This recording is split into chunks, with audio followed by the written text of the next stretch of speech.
Hello everyone. जैसे कि आप सब जानते हैं, हमने हरियाणा जीके की सीरीज स्टार्ट कर रखी है, जिसमें हम इससे पहले 12 जिले पढ़ चुके हैं। ठीक है, जो बच्चे चैनल से नए जुड़े हैं या पहली बार वीडियो देख रहे हैं, वो चैनल को सब्सक्राइब जरूर कर लें, ताकि आपके पास बेल आइकन को प्रेस करेंगे तो आपके पास नोटिफिकेशन आती रहेगी कि क्या चल रहा है। और अगर आप इससे पहले वाले 12 जिले पढ़ते हैं तो आपके लिए और भी अच्छा है, कि ताकि आपके साथ साथ कवर हो जाएंगे आगे के जिले। प्ले लिस्ट में मैंने हरियाणा जीके के नाम से एक प्ले लिस्ट बना रखी है, उसमें आप जाके चेक कर सकते हैं फोल्डर, उसमें आपको सारे टॉपिक मिल जाएंगे। और अभी जो हम जिला पढ़ने वाले हैं वो है फरीदाबाद।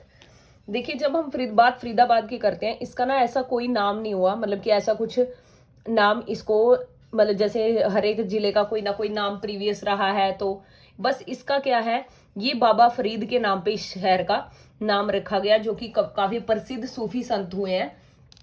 वैसे इस जिले की स्थापना 1607 ईस्वी में मुगल काल के दौरान सूफी संत शेख फरीद ने ग्रांड ट्रंक रोड की सुरक्षा के लिए की थी, यानी जीटी रोड की सुरक्षा के लिए की थी। और गठन इसका कब हुआ? 15 अगस्त 1979 1979 और 2 अगस्त 1979। कई बार ऑप्शन में ये भी आपको नजर आए, तो आप जो ऑप्शन में आपको नजर आए उसको आप टिक कर सकते हैं। वैसे HSSC ने इस बार 15 अगस्त वाले को सही माना था। उसके बाद बात करूं नामकरण की, बताया मैंने कि सूफी संत के नाम पर, जो बाबा फरीद है उनके नाम पर इसका नाम रखा गया, ऐसे इसका पर्सनल कोई अलग से नेम नहीं हुआ। उसके बाद क्षेत्रफल की बात करूं तो 741 वर्ग किलोमीटर है। ठीक है। अच्छा, जनसंख्या घनत्व यहाँ का 2442 पर व्यक्ति। ठीक है। और सबसे ये है जनसंख्या घनत्व में सबसे बड़ा है, लेकिन क्षेत्रफल में अगर कोई सबसे छोटा जिला है वो है फरीदाबाद। अगर बात करूं सबसे छोटा जनसंख्या घनत्व में, तो वो है सिरसा, जिसका 303 पर व्यक्ति बोल सकते हैं आप। ठीक है, वो कितना है? 303। सबसे छोटा बात आए तो सिरसा। हम चीजों को कनेक्ट कर करके पढ़ते हैं, ताकि हमें साथ के साथ हमें याद होती रहे। देखो, अभी मैंने आपको बताया सबसे बड़ा ये जनसंख्या घनत्व में है, तो आपके दिमाग में क्वेश्चन एकदम अराइज होना चाहिए, तो सबसे छोटा कौन सा है? तो जब आप सबसे छोटे का देखेंगे कि सबसे छोटा सिरसा है, तो यहाँ से आपके दो क्वेश्चन आपको लर्न हो गए, कि सबसे बड़ा जनसंख्या घनत्व में फरीदाबाद और सबसे छोटा सिरसा है। फिर बात आती है जब इनकी जनसंख्या घनत्व तो है कितना, तो कितना है? 2442 पर व्यक्ति। उसके बाद बात करें सबसे छोटा सिरसा, जिसकी है 303। अब हम बात करते हैं उपनाम की। देखिए, फरीदाबाद जो है ना, उसको वहां पे काफी सारे उद्योग है, मतलब जो भी हमारे घर में हम मेनली कुछ चीजें जैसे चमड़ा, रेफ्रिजरेटर, टायर, हल्के इंजीनियरिंग, ट्रैक्टर वगैरह, या बाइक या मोटरसाइकिल, इस टाइप की जो भी चीजें हम यूज करते हैं ना, वो सब फरीदाबाद में बनती हैं। तो इसलिए इसको क्या कहा जाता है? औद्योगिक नगरी। हाँ, अगर आपके पास औद्योगिक नगरी आए, या फिर दूसरी औद्योगिक नगरी आए, या फिर आ जाए औद्योगिक विहार, दूसरी औद्योगिक और औद्योगिक विहार, वो कहा जाता है गुरुग्राम को। और अगर बात की जाए औद्योगिक नगरी की, तो वो कहा जाता है फरीदाबाद को। अच्छा, इसे डॉक्टर राजेंद्र प्रसाद के सपनों का शहर भी कहा जाता है। उसके बाद तहसील की बात करें तो ये फरीदाबाद खुद हो गई। बल्लभगढ़, यानी जिसका भी नाम इसका बलरामगढ़ है। बड़खल, वर्तमान में इसका नाम बलरामगढ़ है। और बड़खल में बड़खल झील भी है। उप तहसील धोज, दयालपुर, तिगांव, जिसे कि शहीदों का गांव कहते हैं। ठीक है। और क्या है, और कौन से हैं? गोदी यहाँ की उप तहसील है। अब बात करूं मंडल की, तो फरीदाबाद मंडल में खुद पलवल और नूह आते हैं। क्षेत्रफल की दृष्टि से सबसे छोटा मंडल है, जनसंख्या घनत्व की दृष्टि से सबसे बड़ा मंडल है।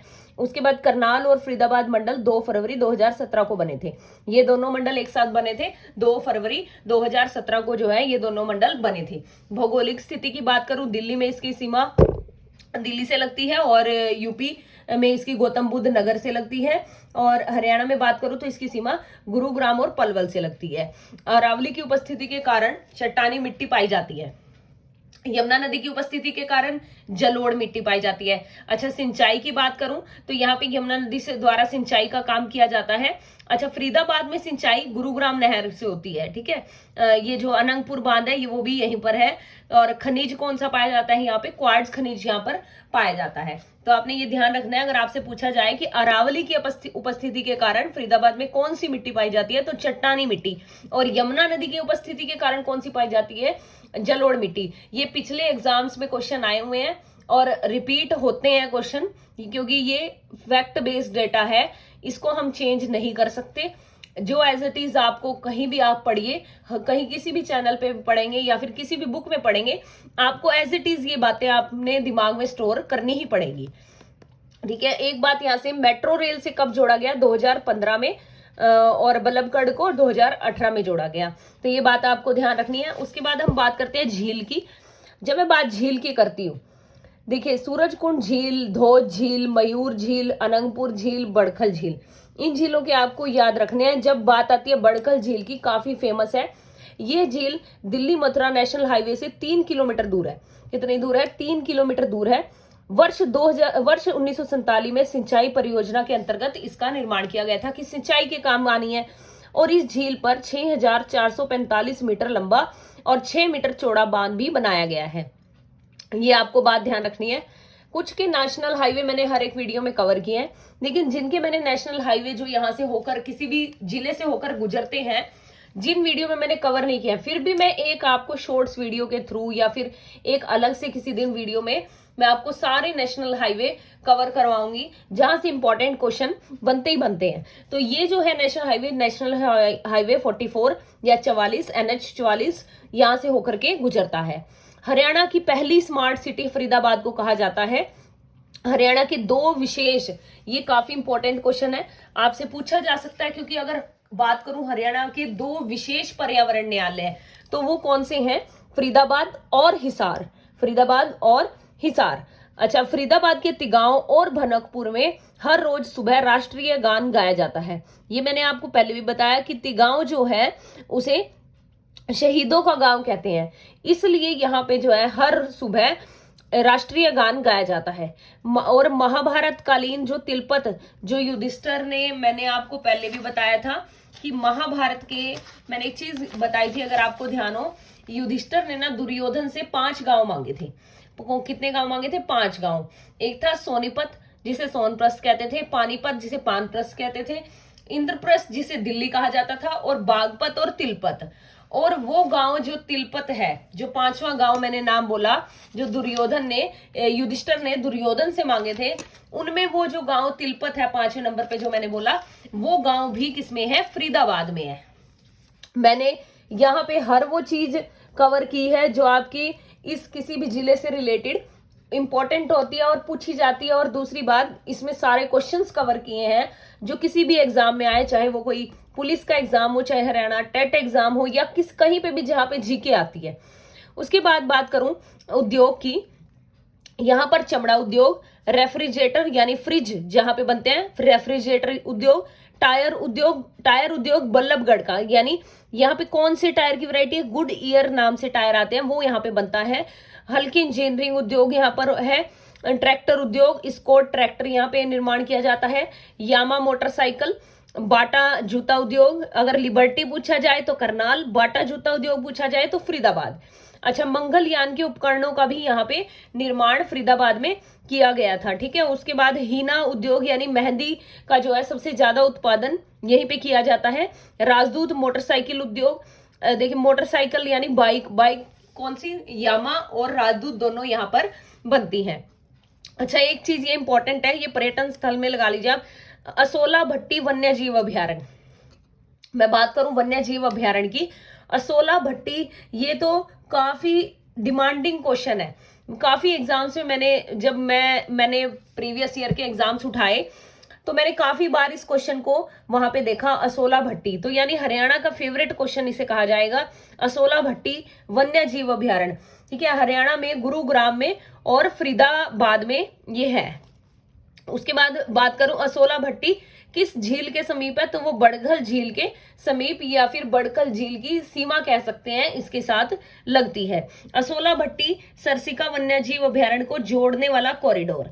ये जो सरिस्का वन्य जीव अभ्यारण्य है, ये अलावर राजस्थान, और इसको जोड़ने वाला कॉरिडोर, यानी जहां से ये जब इनके लिए अल्टा पल्टी होती है, यानी जब भी इनके जीव जंतु जो है, एनिमल्स है, वो ये एक कभी उसमें ले आए वन्य जीव अभ्यारण्य में, कभी दूसरे में चले गए, तो वो जो रास्ता है उसे बोलते हैं कॉरिडोर। जैसे आपने कॉलेज वगैरह में अपने सुना होगा, ठीक है, कॉरिडोर जो बीच का मतलब रास्ता होता है जहां से सब निकल के जाते हैं, तो उसे कॉरिडोर बोला जाता है। तो फरीदाबाद और गुरुग्राम और नूह में जो है वो जोड़ता है, जोड़ने वाला कॉरिडोर कहाँ है, फरीदाबाद, गुरुग्राम और नूह। तो ये बातें आपको ध्यान रखनी है। उसके बाद बात करते हैं हम पर्यटन स्थल की। जो पहले हम एक बार तो हमने वन्य जीव अभ्यारण्य वाला, असोला भट्टी वाला आपको ध्यान रखना है। उसके बाद हम बात करते हैं पर्यटन स्थल अरावली गोल्फ मैदान। काफी अच्छा ये क्वेश्चन है, अरावली गोल्फ मैदान। गोल्फ यहाँ पे तो नहीं, लेकिन फॉरेन कंट्रीज में गोल्फ ही ज्यादा खेला जाता है। जो अमीर अमीर कंट्रीज हैं, इंग्लैंड वगैरह, वहां पे काफी आपको ये खेल देखने को मिलेगा।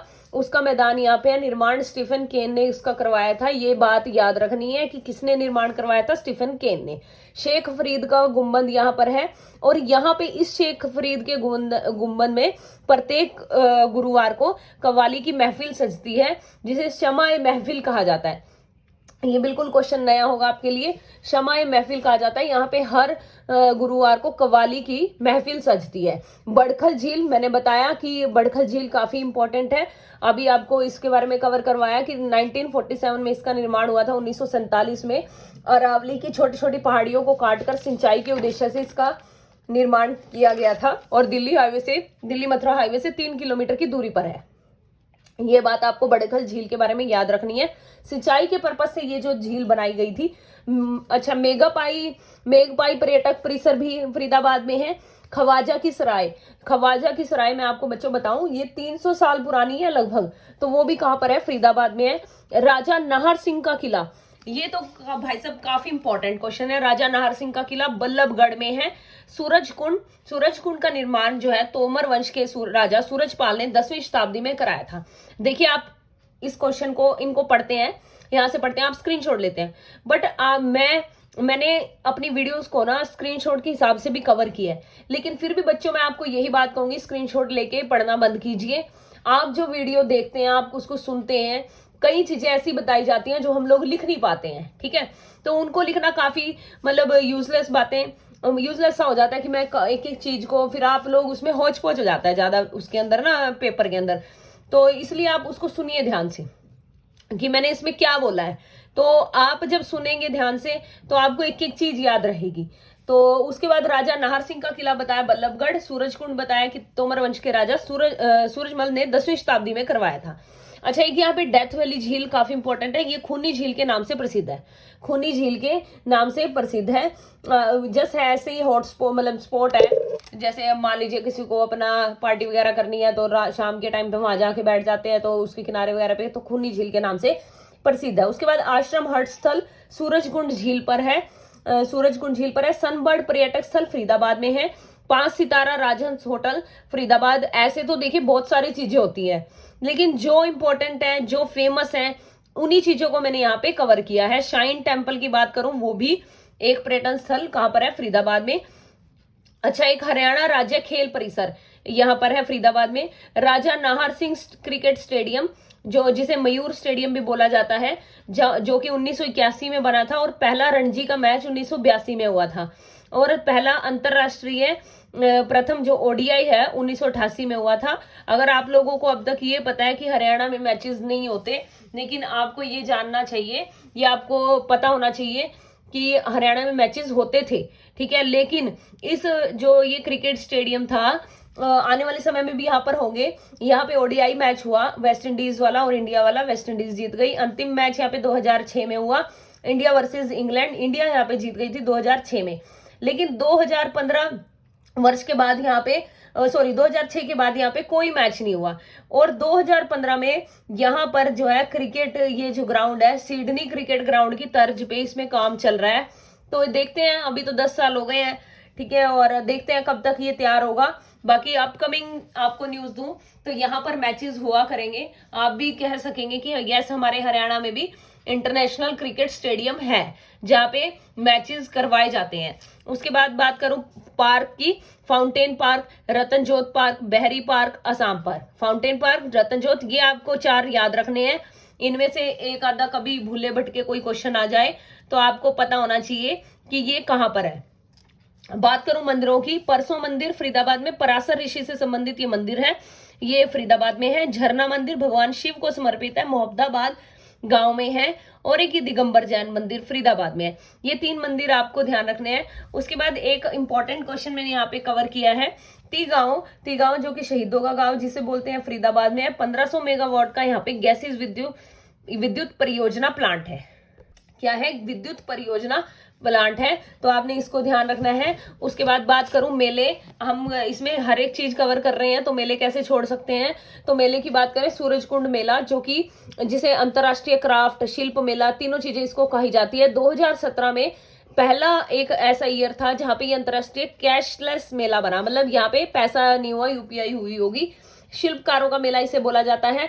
शुरुआत इसकी 1987 में की गई थी जिला स्तर पर, फिर 1988 में यानी 1988 में राज्य स्तर पर, फिर 1989 यानी 1989 में इसकी राष्ट्रीय स्तर पर शुरुआत की गई।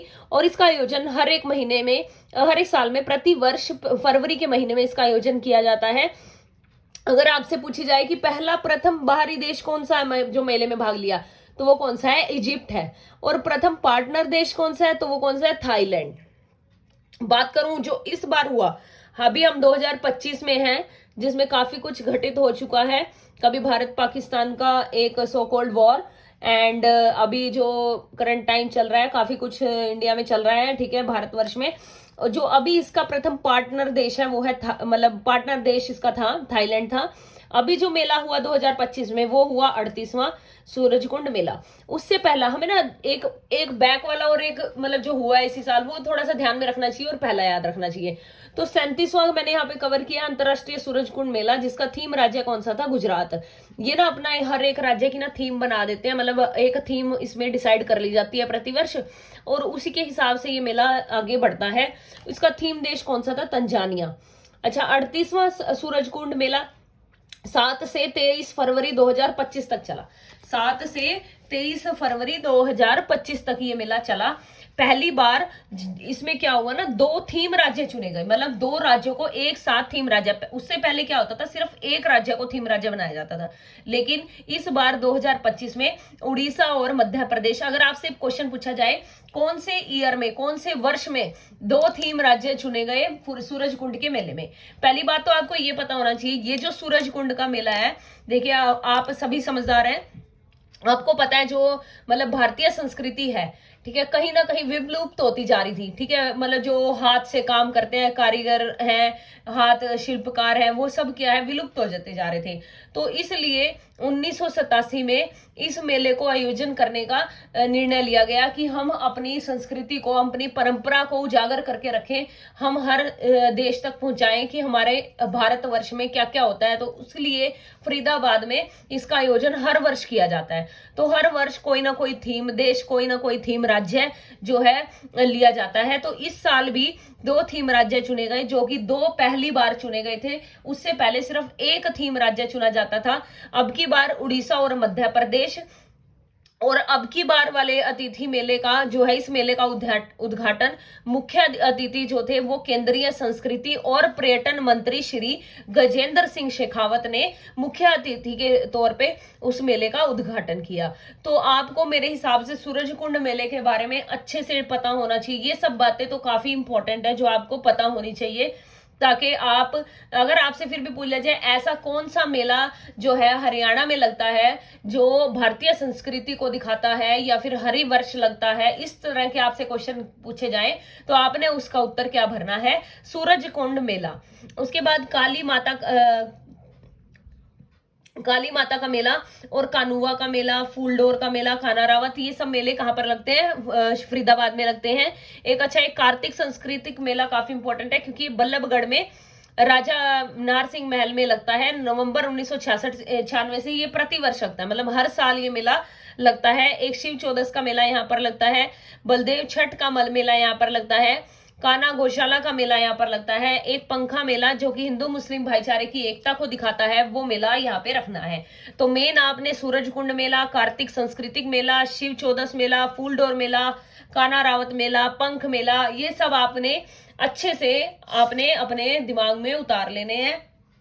आप हर एक जिले के, पहले मेरा पढ़ने का या पढ़ाने का तरीका क्या रहा करता है, मैं क्या करती हूँ, जैसे मान लो ऑफलाइन वाले कुछ बच्चे हैं, उनको मैं पहले हर एक जिले के जो छोटे छोटे गांव हैं उनसे परिचित करवाती हूँ कि इस जिले में ये गांव है जो इम्पोर्टेंट है। मतलब गांव पढ़ो पहले, सारे जिलों के, आपको कुछ नहीं करना, सिर्फ आप कहीं से भी सर्च करिए, सिर्फ गांव के नाम पढ़िए, फिर आप उस जिले के अंदर आएंगे तो आपको ये बातें याद रहेंगी, हाँ ये जिला, ये गांव कहाँ का है, फरीदाबाद का। तो अगर आपका पेपर में ऐसा कुछ क्वेश्चन आपसे पूछा चला गया, क्योंकि सीधे सीधे क्वेश्चन HSSC कभी नहीं पूछती, अब थोड़ा सा लेवल बढ़ गया है, हर बच्चा इंटेलिजेंट है, हर बच्चा मेहनत करके आता है, तो अगर वो सबको आसान पेपर देंगे तो उनके लिए सिलेक्शन काफी टफ हो जाएगा। तो इसलिए क्या किया जाता है, तो पेपर का थोड़ा लेवल अच्छा रखा जाता है ताकि पेपर में सभी को मतलब इक्वलाइजेशन जो है मिले, कोई बच्चे को ये ना लगे कि इतना आसान पेपर था, किसी को ये ना लगे कि बिल्कुल ही सब बच्चे सिलेक्ट होंगे तो फिर हमें किसे छोड़े किसे लें, बस वो वाली चीज है।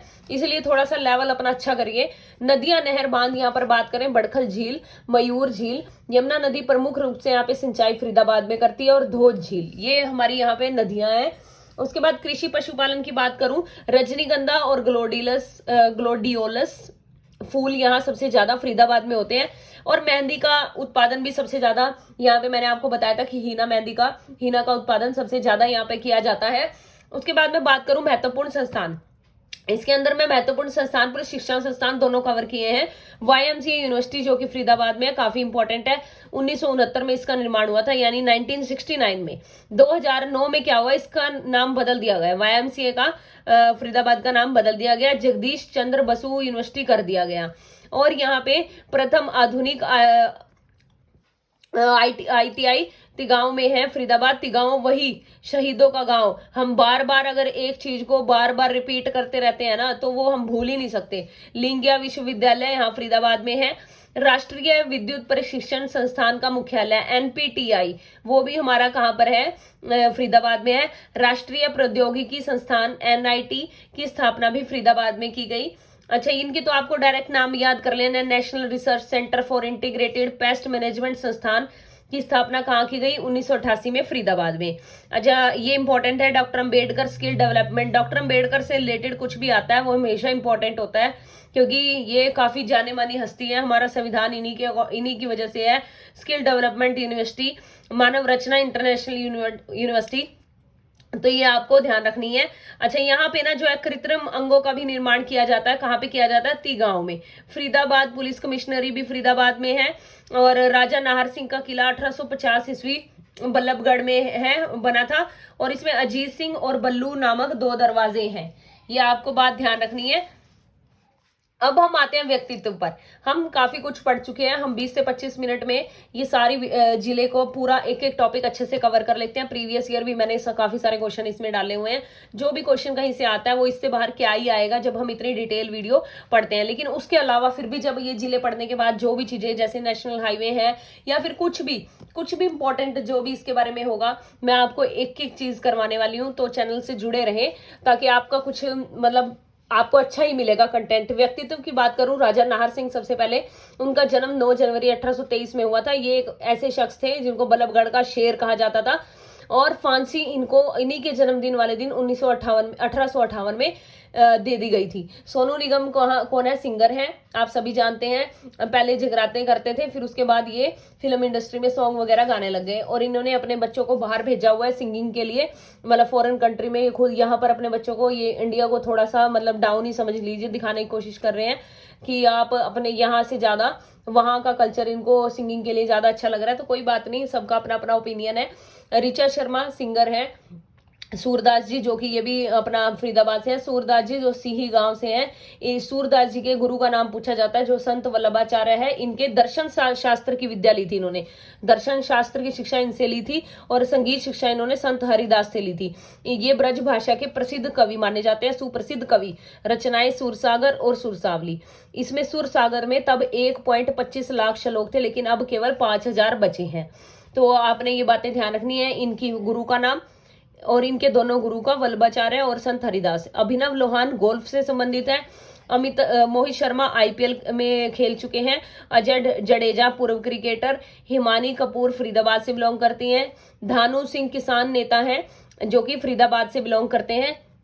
सृष्टि राणा जो कि मिस इंडिया और मॉडल है और रह चुकी है मिस इंडिया, और ये भी फरीदाबाद से बिलोंग करती है। पूर्ववर्ती गांव में रहते हैं कौन? ईश्वरदास प्रसिद्ध साहित्यकार है। इनकी ईश्वरदास की ना ये इंपॉर्टेंट क्वेश्चन है, ठीक है, इसे लिख लिया करो, इंपॉर्टेंट क्वेश्चन। इसकी 3 रचनाएं हैं, 3 पुस्तकें हैं इनकी, सॉरी। कौन कौन सी? अंगद पैजा, भरत विलाप और सत्यवती कथा। इनकी बुक्स के नाम डायरेक्ट पूछे जाते हैं आपको, या तो ऑप्शन दे दी जाएगी, आपको 4 ऑप्शन दे दी जाएगी कि ये है, उनमें से आपको मतलब सेलेक्ट करके कि कौन सी नहीं है पूछ लिया जाएगा। तो इन 3 बुक्स के नाम आपको बिल्कुल टिप्स में होना चाहिए। ईश्वरदास मैंने बताया प्रसिद्ध साहित्यकार, जो कहाँ से बिलोंग करते हैं? फरीदाबाद से। तो बच्चों यहाँ पे मेरा फरीदाबाद कंप्लीट होता है। आपको जो भी नेक्स्ट जिला पढ़ना है वो आप कमेंट में जरूर बताया कीजिए, अपनी प्रॉब्लम को शेयर करिए कि आपको क्या दिक्कत आ रही है हरियाणा जीके पढ़ने में, या आप कोई भी ऐसा टॉपिक जो पढ़ना चाह रहे हैं आपकी समझ में नहीं आ रहा है, तो आप प्लीज कमेंट में जरूर बताइएगा। और जिन बच्चों ने अभी तक भी सब्सक्राइब नहीं किया वो चैनल को सब्सक्राइब करें, और थोड़ा सा चैनल को शेयर करो ताकि और बच्चों तक वीडियो पहुंचे और मुझे मोटिवेशन मिले। Thank you so much for watching.